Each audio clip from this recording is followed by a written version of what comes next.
بسم اللہ الرحمن الرحیم۔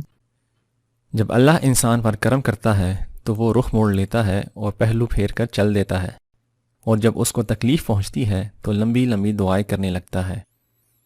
اور جن لوگوں نے اللہ کے سوا دوسرے مددگار یا کارساز بنا رکھے ہیں، اللہ تعالیٰ ان پر نگران ہے، اور اے پیغمبر آپ ان کے ذمہ دار نہیں۔ اور ظالموں کا نہ کوئی حمایتی ہوگا نہ مددگار۔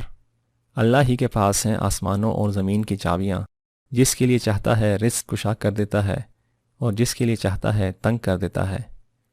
اللہ جس کو چاہتا ہے اپنی بارگاہ کا برگزیدہ کر لیتا ہے، اور جو اس کی طرف رجوع کرے اسے اپنی طرف رستہ دکھا دیتا ہے۔ اے پیغمبر کہہ دیجئے کہ یہ کتاب اللہ نے نازل فرمائی ہے، میں اس پر ایمان رکھتا ہوں، اور مجھے حکم ہوا ہے کہ تمہارے درمیان عدل کروں۔ اللہ ہی ہمارا پروردگار ہے، اور وہی تمہارا پروردگار ہے۔ ہمارے لیے ہمارے عمل اور تمہارے لیے تمہارے عمل ہیں۔ جو شخص آخرت کی کھیتی کا طلبگار ہے، اللہ اس کو اس میں سے دے گا، اور جو دنیا کی کھیتی کا خواہش مند ہو اس کو اللہ اس میں سے دے گا۔ ایسے شخص کا آخرت میں کوئی حصہ نہ ہوگا۔ جو نیکی کرے گا اللہ اس کے لیے اس میں ثواب بڑھائے گا، بے شک اللہ بخشنے والا قدردان ہے۔ اور وہی تو ہے جو اپنے بندوں کی توبہ قبول کرتا ہے اور ان کے قصور معاف کرتا ہے۔ اگر اللہ اپنے بندوں کے لیے رزق میں فراخی کر دیتا ہے تو وہ زمین میں فساد کرنے لگتے ہیں۔ بے شک وہ اپنے بندوں کو جانتا اور دیکھتا ہے۔ اور جو مصیبت تم پر واقع ہوتی ہے پس وہ تمہارے عملوں کا نتیجہ ہوتا ہے، اور بہت سے گناہ تو وہ معاف ہی کر دیتا ہے۔ اور جو لوگ بڑے بڑے گناہوں اور بے حیائی کی باتوں سے پرہیز کرتے ہیں اور اپنے رب پر بھروسہ کرتے ہیں، ایسے اہل ایمان کے لیے اللہ کے ہاں بہتر اور پائیدار انعام ہے۔ اور جو شخص صبر کرے اور لوگوں کے قصور معاف کر دے تو یہ بڑی ہمت کے کام ہے۔ اللہ ہی کے لیے ہے آسمانوں اور زمین کی بادشاہی، وہ جو چاہتا ہے پیدا کرتا ہے، جسے چاہتا ہے بیٹیاں عطا کرتا ہے، جسے چاہتا ہے بیٹے دے دیتا ہے، یا بیٹے بیٹیاں دونوں عنایت فرماتا ہے، اور جس کو چاہتا ہے بے اولاد رکھتا ہے۔ وہ جاننے والا قدرت والا ہے۔ نبوت سے پہلے نہ تو آپ صلی اللہ علیہ وآلہ وسلم قرآن کو جانتے تھے اور نہ ایمان کو، لیکن اللہ نے اس کو نور بنایا ہے کہ اس سے وہ اپنے بندوں میں سے جس کو چاہے ہدایت کرے۔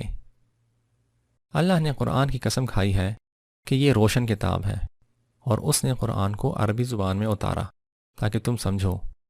اللہ نے تمہارے لیے کشتیاں اور چوپائے بنائے جن پر تم سوار ہوتے ہو۔ جب ان پر سوار ہو جاؤ تو پروردگار کے احسان کو یاد رکھو اور زبان سے کہو سبحان الذی سخر لنا ھذا وما كنا له مقرنین وإنا إلی ربنا لمنقلبون۔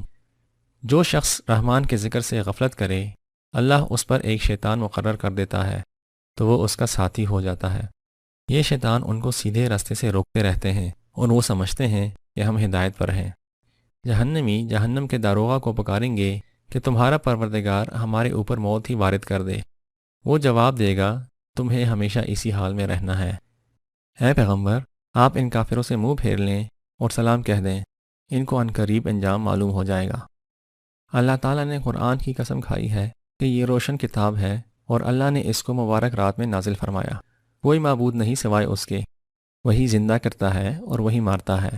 قیامت کے دن کوئی دوست کسی دوست کے کچھ کام نہ آئے گا۔ آخرت میں پرہیزگار لوگ امن کے مقام میں ہوں گے، یعنی باغوں اور چشموں میں۔